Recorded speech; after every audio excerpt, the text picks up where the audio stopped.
So how do you become real? Well, as a Kundalini yogi, you become real by having the Kundalini run rampant through your being.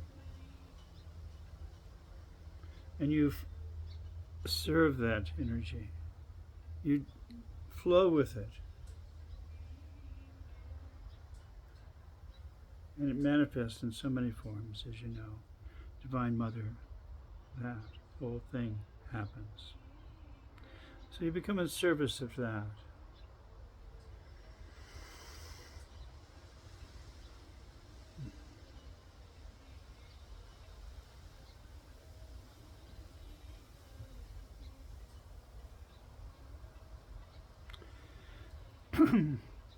How much validity we should even spend time on words. But again, through the ways of communicating with the self, words seem to be, one of those real access points to this physical incarnation. Words seem to have the process of creating structures and neurological pathways too, I'm sure, that allow a much greater, so to speak, relative understanding. Against an infinite background, it still pales. But in the relative form, it does give that enhanced state of awareness. It allows a platform for the expansion of consciousness to come into itself, back to the Kundalini, back to inhabiting that. All that has to take place. And anything that limits that inhabitation of evolutionary consciousness examining itself, that dance, has to go.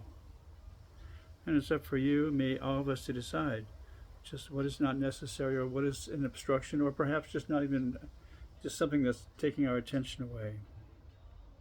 Reevaluating, setting the gyroscope, setting yourself, relationship with divine consciousness.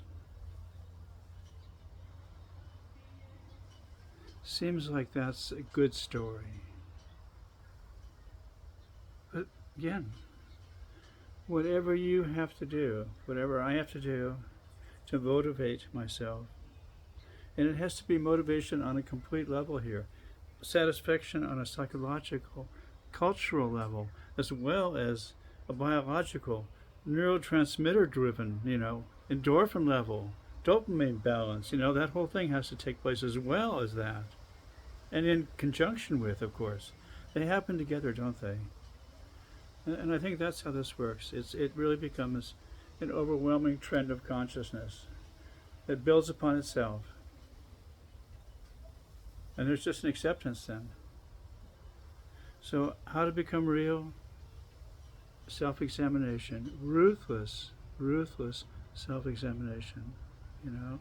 Keep asking yourself, okay, yeah, all right, I get that in a cultural way, but now how can we understand it in a more biological way? Can you actually have access to these neurotransmitter driven, structures of consciousness?